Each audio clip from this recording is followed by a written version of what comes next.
Ça marche. On va donc lire la parole de Dieu. Aujourd'hui, Sylvain va prêcher sur Proverbe 4, versets 20 à 27. Mon fils, sois attentif à mes paroles, tends l'oreille vers mes discours, qu'ils ne s'éloignent pas de tes yeux. Garde-les au fond de ton cœur, car ils apportent la vie à ceux qui les trouvent, la guérison à tout leur corps. Garde ton cœur plus que toute autre chose, car de lui jaillissent les sources de la vie. Écarte de ta bouche la fausseté, éloigne de tes lèvres les détours. Que tes yeux regardent bien en face et que tes paupières se dirigent droit devant toi. Fais une route droite pour tes pieds et que toutes tes voies soient bien sûres. Ne dévie ni à droite ni à gauche et détourne ton pied du mal. Merci Karine.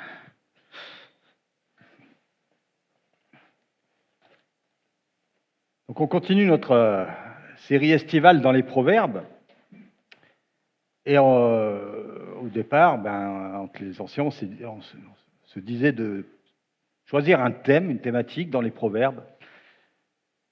Et ce verset, Proverbe 4, 23, « Garde ton cœur plus que toute autre chose, car de lui jaillissent les sources de la vie. » Eh bien, le Seigneur l'a gravé dans mon cœur dès mon jeune âge. Ça fait papy de dire ça. Je reconnais un peu, mais c'est pourtant vrai.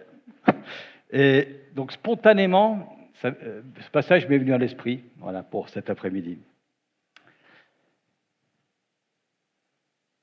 Et je vais commencer par vous poser une question.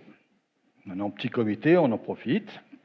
Là, j'attends pas de réponse, mais c'est à réfléchir. Qu'est-ce que vous protégez le plus ?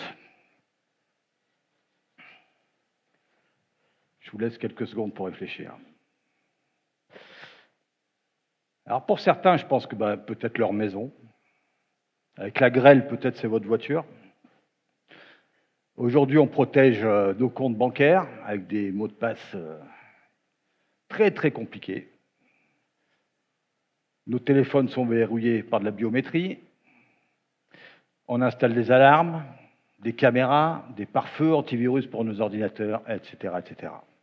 Pourquoi ? Parce qu'on souhaite protéger ce que nous pensons avoir de la valeur. Et à mon avis, c'est nécessaire. Avec tout ce qui se passe, c'est bien nécessaire de se protéger. Alors, je vous pose une deuxième question. Quand avez-vous pris pour la dernière fois des mesures pour protéger votre cœur ? Et là, je ne parle pas d'un souci cardiaque, bien sûr, pour lequel il faut prendre soin également.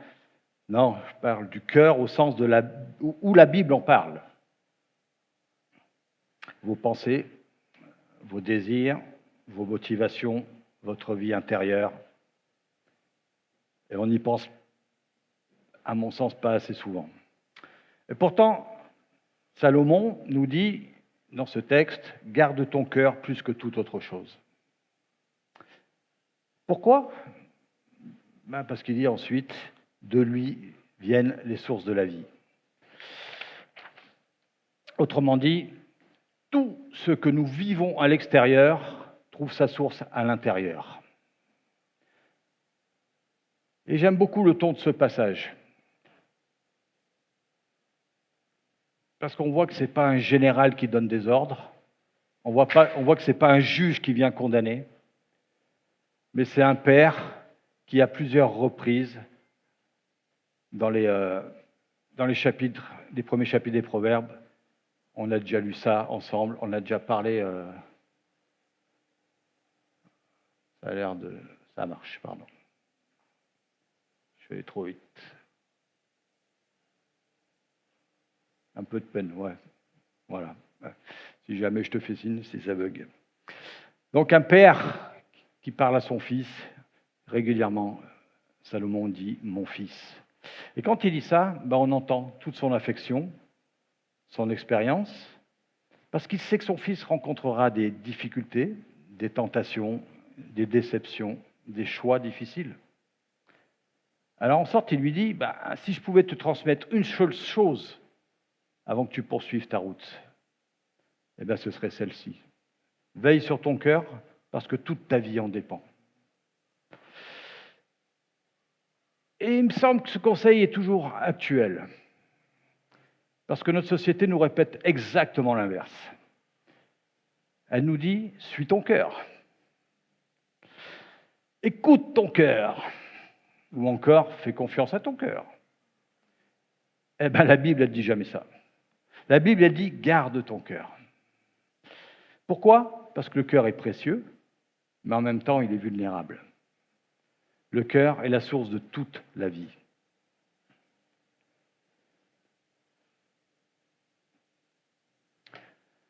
Relisons ces 3 premiers versets, donc les versets 20 à 22, je vous les relis. « Mon fils, sois attentif à mes paroles, tends l'oreille vers mes discours, qu'ils ne s'éloignent pas de tes yeux, garde-les au fond de ton cœur, car ils apportent la vie à ceux qui les trouvent, la guérison à tout le corps. » Ça, c'est intéressant de remarquer que Salomon ne commence pas par parler de protection. Salomon, il commence par parler d'écoute.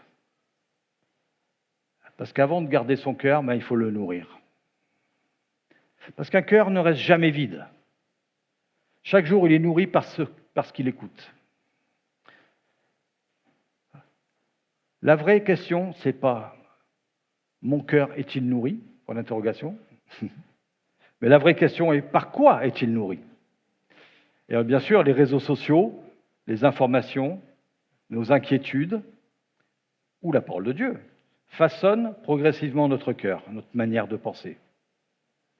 Et c'est pour ça que Salomon nous invite d'abord à écouter avant même de garder. Et là, il utilise 3 verbes. Écoute, regarde et garde.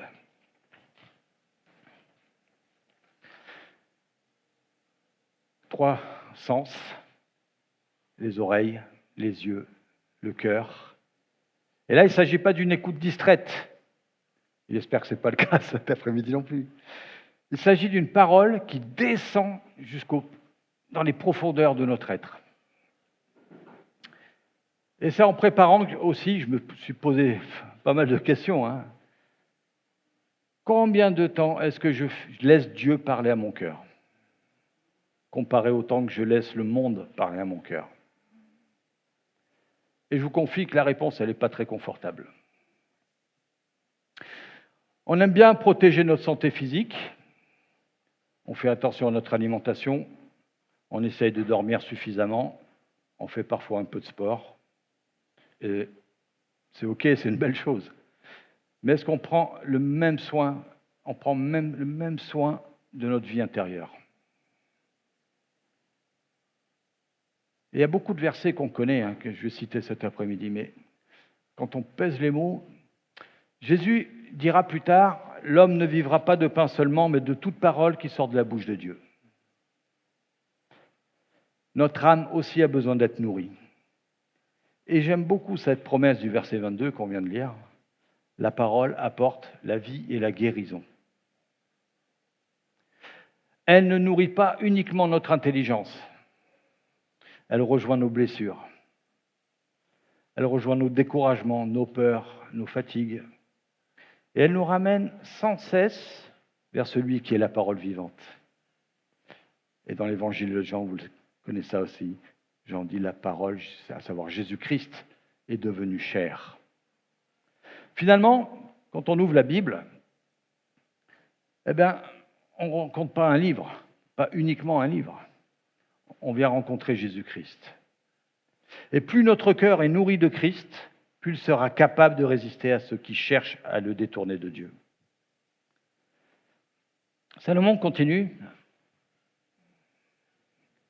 avec le verset 23. Vas-y, tu peux passer à la suivante. Avec ce fameux verset 23, « Garde ton cœur plus que toute autre chose, car de lui jaillissent les sources de la vie. » Garde ton cœur. Alors, on revient un petit peu sur ce qu'est le cœur, au sens biblique. Lorsqu'on entend ce mot, nous, on pense spontanément au sentiment. Il y a pas mal d'expressions, j'ai le cœur brisé, je l'aime de tout mon cœur. Et là, on est dans les sentiments. Mais la Bible, c'est plus profond que ça. Le cœur, c'est plus que ça. Pour les Hébreux, le cœur, c'est le centre de commandement de la personne.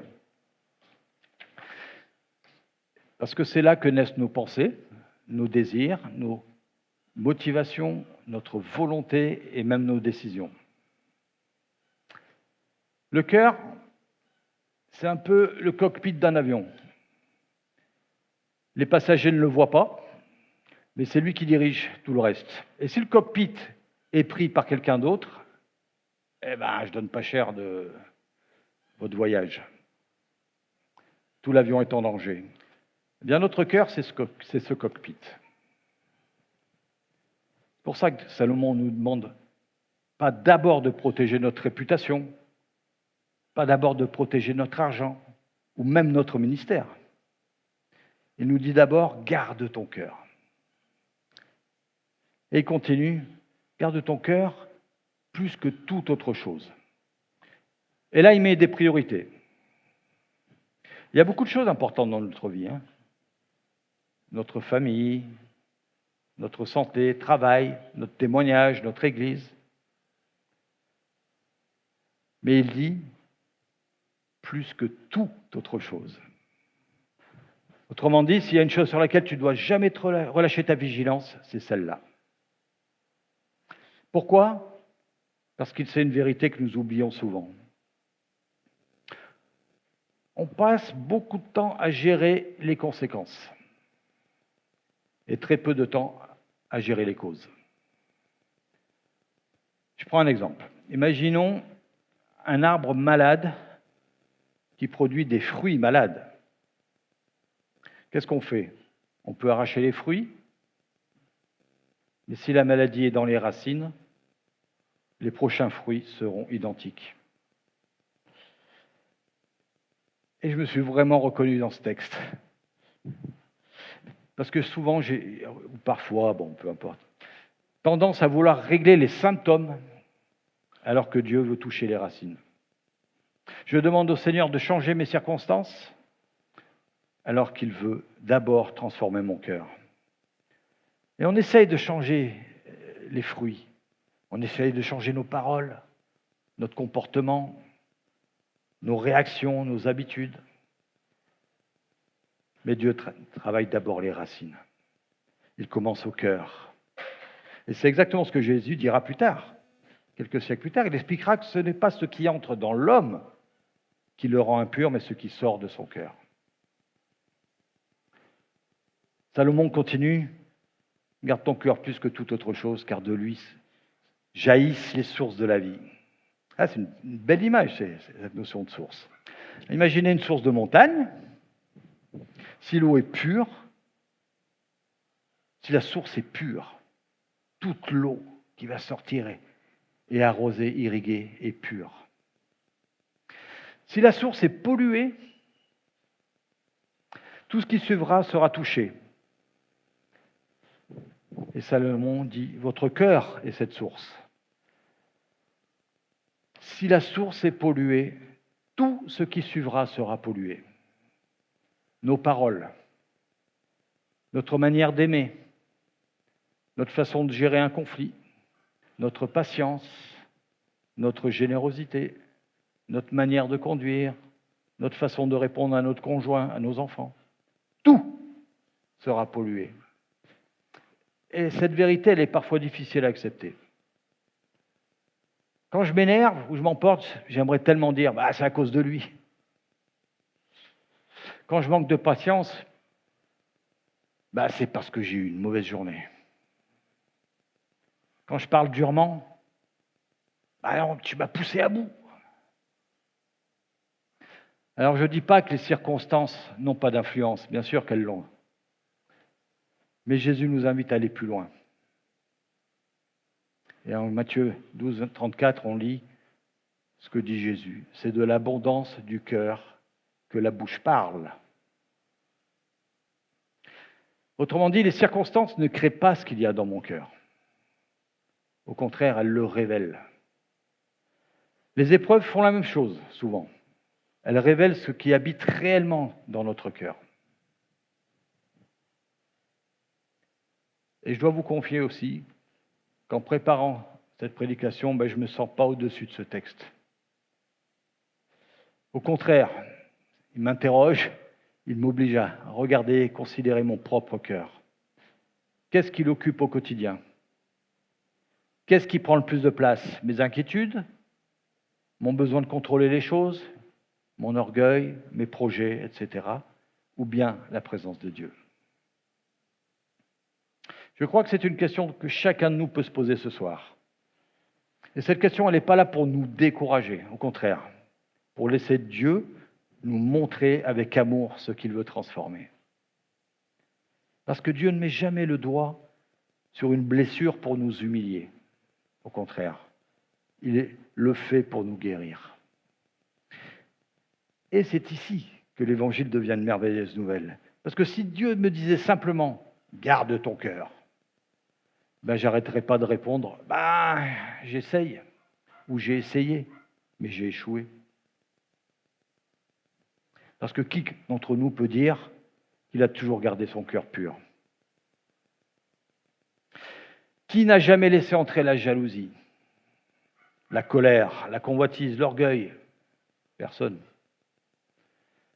Et c'est pourquoi la Bible, elle ne s'arrête pas aux proverbes. Des siècles plus tard, Dieu fait une promesse extraordinaire par le prophète Ézéchiel. Parce que Dieu, il ne fait pas de la chirurgie esthétique. Il veut faire une transplantation. Il ne repeint pas notre vie. Quand vous repeignez un mur fissuré, peu de temps après, on revoit la fissure. Non, Dieu, il veut transformer notre être intérieur. Et par la bouche du prophète Ézéchiel, il dit « Je vous donnerai un cœur nouveau. Je mettrai en vous un esprit nouveau. J'ôterai de votre corps le cœur de pierre et je vous donnerai un cœur de chair. » Ézéchiel 36, 26. Voilà l'expérience chrétienne. Dieu ne nous dit pas seulement « débrouille-toi pour garder ton cœur ». Il vient lui-même le renouveler. Parce que par la grâce de Jésus-Christ, on ne lutte pas pour mériter un cœur nouveau. Par contre, on lutte à partir d'un cœur nouveau que Dieu nous a donné. Et ça change tout.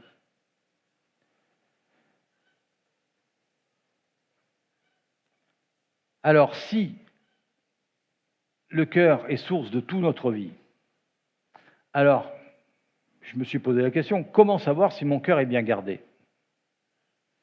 Eh bien, Salomon répond en regardant 3 domaines très concrets de notre quotidien. Nos paroles, notre regard et notre marche. C'est ce que nous allons découvrir maintenant dans les derniers versets de ce passage.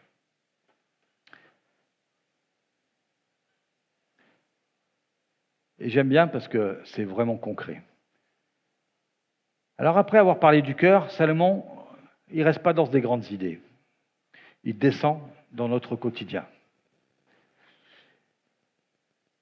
Il ne parle pas de nos émotions, il ne parle pas de nos connaissances, ni même de nos activités religieuses. Il parle de notre bouche, de nos yeux et de nos pieds. Et regardez la progression dans ce texte. Le cœur est invisible, mais il laisse toujours des traces visibles. La bouche, elle révèle le cœur. Les yeux orientent le cœur et les pieds suivent le cœur. Autrement dit, notre manière de parler, de regarder et de vivre, c'est de ça qu'il veut nous parler maintenant, Salomon. Parce qu'un cœur bien gardé finit toujours par se voir. Et Jésus, je le répète, dira exactement la même chose, c'est de l'abondance du cœur que la bouche parle. Ce qui est à l'intérieur finit toujours par apparaître à l'extérieur. Ouais. Je vais le prendre là, j'ai oublié. Merci.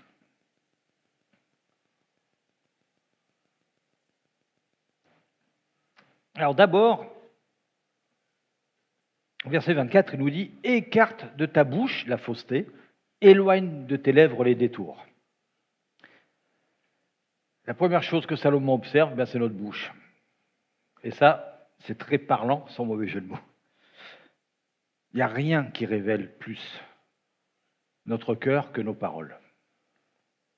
En quelques secondes, on peut encourager quelqu'un. Mais en quelques secondes, on peut le décourager. On peut relever une personne ou la blesser profondément. Et le livre des Proverbes, il reviendra souvent sur ce thème. Je vous en donne un exemple. En Proverbe 18, la mort et la vie sont au pouvoir de la langue. C'est roi ou quelle responsabilité. Et je me demande parfois si quelqu'un enregistrait toutes mes paroles pendant une semaine, que découvrirait-il? Est-ce qu'il va y trouver de la reconnaissance, de la paix, de la douceur, ou beaucoup de critiques, de l'impatience, de l'amertume? Et il y a une petite phrase qui est tellement facile à dire. Ah, ben moi je suis comme ça. Mais Dieu ne veut pas nous en laisser là, qu'on en reste là. Il veut aller beaucoup plus loin avec nous. La Bible nous dit, regarde ton cœur. Parce que les paroles, ce sont souvent que les fruits. Les racines sont ailleurs. Et dans nos conversations, que ce soit tout à l'heure, après la célébration, en famille, sur les réseaux sociaux, etc., la question, c'est pas seulement est-ce que c'est vrai, mais est-ce que cela édifie? Est-ce que cela honore Christ? Est-ce que cela fait grandir l'autre? C'est ça une bouche bien gardée. Et Paul, il met la barre très haute, parce que dans Éphésiens, il nous dit qu'il ne sorte de votre bouche aucune parole mauvaise, mais seulement celle qui est bonne et propre à édifier. Waouh! Après la bouche, Salomon va nous parler des yeux. Il poursuit au verset 25, « Que tes yeux regardent bien en face et que tes paupières se dirigent droit devant toi. » Ben ouais, nos yeux, bien souvent, ils dirigent notre cœur. On vit dans une génération où tout cherche à attirer notre regard. On en est tous conscients. Les écrans, publicités, vidéos, comparaisons permanentes, les convoitises, même les distractions. Et Salomon, il pourrait dire aujourd'hui, fais attention à ce que tu regardes, car ce que tu regardes finit souvent par orienter ce que tu désires. Et on sait tous que c'est vrai. Combien de jalousie commence simplement par un regard? Combien de convoitises? Combien de découragement? On regarde la réussite des autres, leur famille, leur maison, leurs vacances, leur ministère. Et peu à peu, notre cœur se remplit d'insatisfaction. À l'inverse, la Bible, elle nous invite à fixer nos yeux ailleurs. Et l'auteur de l'Épître aux Hébreux dit « Ayons les regards sur Jésus ». Hébreux 12. Ça, c'est pas pour qu'on ignore le monde, mais parce que c'est en regardant Christ que notre cœur retrouve la bonne direction. On passe parfois des heures devant nos écrans et quelques minutes à regarder Christ. Alors, il ne faut pas être surpris si nos cœurs ressemblent davantage à ce que nous regardons toute la semaine qu'à celui que nous adorons le dimanche. Salomon, il continue avec nos pieds. Versets 26-27. Fais une route droite pour tes pieds, ne dévie ni à droite ni à gauche. Et c'est vrai que la Bible, elle décrit souvent la vie chrétienne comme une marche. Une marche, ça ne se fait pas en un seul pas. Une marche, elle ne se construit pas après pas. Et ça m'encourage. Parce qu'en fait, les grandes chutes spirituelles arrivent rarement d'un seul coup. C'est des petits écarts qui vont se cumuler.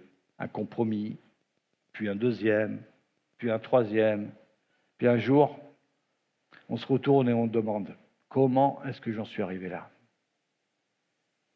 Mais l'inverse est également vrai. La fidélité, elle se construit aussi un pas après l'autre. Une prière, un acte d'obéissance, un pardon accordé, etc.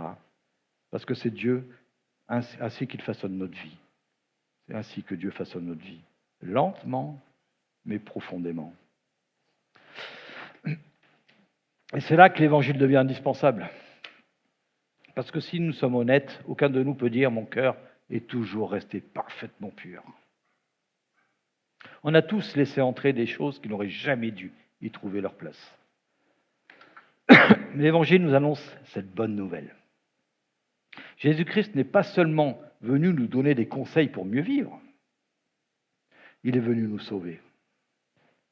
À la croix, il a porté notre péché. À la résurrection, il nous ouvre une vie nouvelle. Et par son esprit, il accomplit cette promesse d'Ézéchiel. Je vous donnerai un cœur nouveau. C'est pour ça que le chrétien ne garde pas son cœur tout seul. Il le confie chaque jour à son Seigneur. Et c'est comme Paul l'écrit aux Philippiens. Et la paix de Dieu qui surpasse toute intelligence gardera vos cœurs et vos pensées en Jésus-Christ.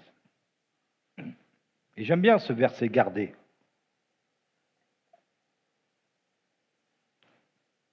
Parce que finalement, celui qui nous demande de garder nos cœurs, c'est aussi celui qui promet de le garder avec nous. Et Salomon, il ne nous demande pas d'être parfait. Il nous demande d'être très, très vigilants. Et je voudrais terminer avec une autre question. Et ce n'est pas une question pour votre voisin. C'est une question pour chacun de nous. Qu'est-ce qui occupe le plus de place dans mon cœur aujourd'hui? Est-ce la peur, l'amertume, la recherche de reconnaissance, l'argent, le contrôle, ou bien le Seigneur? Parce que tôt ou tard, ce qui remplit notre cœur finira par remplir notre vie. Cette semaine, certains devront prendre une décision importante. D'autres devront pardonner. D'autres encore vivront une épreuve. Certains auront une tentation à combattre. D'autres une parole difficile à prononcer. Mais dans chacune de ces situations, il y a toujours le même enjeu. Qui gardera mon cœur? Alors, j'aimerais qu'on reparte pas seulement avec un commandement, garde ton cœur, mais repartons surtout avec cette promesse, Dieu est capable de nous donner un cœur nouveau et de transformer et de le garder. Et j'aimerais qu'on s'approprie cette prière de David dans le psaume 51. Ô Dieu, crée en moi un cœur pur, renouvelle en moi un esprit disposé, bien disposé. Amen. Et avant de partager la Sainte Seine, j'aimerais qu'on garde encore quelques instants de silence devant Dieu. Parce qu'on vient d'entendre cette exhortation de Salomon, garde ton cœur plus que toute autre chose. La bonne nouvelle de l'Évangile est que Jésus n'est pas venu pour des personnes qui ont toujours parfaitement gardé leur cœur. Il est venu pour des hommes et des femmes qui reconnaissent qu'ils ont besoin d'un sauveur. Et c'est précisément ce que nous allons célébrer dans un instant. Mais avant de prendre ce repas, je vous propose qu'on prenne un temps pour prier ensemble. On peut demander au Seigneur, qu'est-ce qui cherche aujourd'hui à gagner mon cœur? Est-ce qu'il y a une amertume que je garde? Une inquiétude que je refuse de lui confier? Un péché que je minimise? Une relation à restaurer? Et puis on peut ajouter cette prière de David que nous venons de lire. Ô Dieu, crée en moi un cœur pur, renouvelle en moi un esprit bien disposé. Je propose un temps de prière en commun et je conclurai.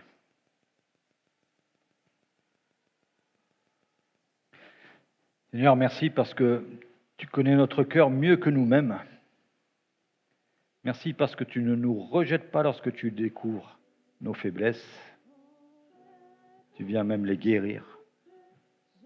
Merci pour Jésus-Christ qui a porté notre péché, qui nous donne un cœur nouveau et qui continue jour après jour à garder nos cœurs. Je prie pour que ce repas nous rappelle cette grâce et qu'en repartant d'ici, nous puissions vivre avec ce désir renouvelé de garder notre cœur parce que notre cœur t'appartient. Amen. Je vous invite, quand vous le souhaitez, à venir partager ce repas, le pain et la coupe. Préalable, je vais lire 1 Corinthiens 11, 23, 26.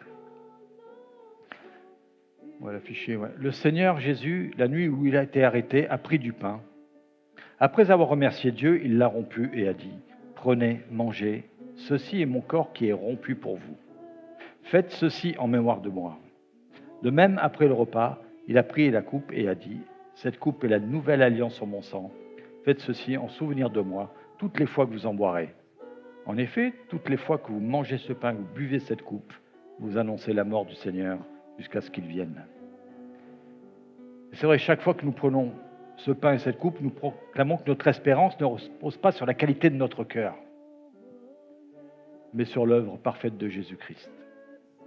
À la croix, il a porté notre péché, il a porté nos échecs, il a porté tout ce que nous avons laissé entrer dans nos cœurs. Et par sa résurrection, il nous donne une vie nouvelle, un cœur nouveau. Le pain que nous allons partager nous rappelle que le corps de Christ est livré pour nous. Et la coupe nous rappelle la nouvelle alliance conclue par le sang de Jésus, une alliance dans laquelle Dieu ne nous promet pas seulement le pardon des péchés, mais il promet aussi de transformer notre cœur. Alors prenons ce repas avec reconnaissance en mémoire de notre Sauveur, comme vous le souhaitez.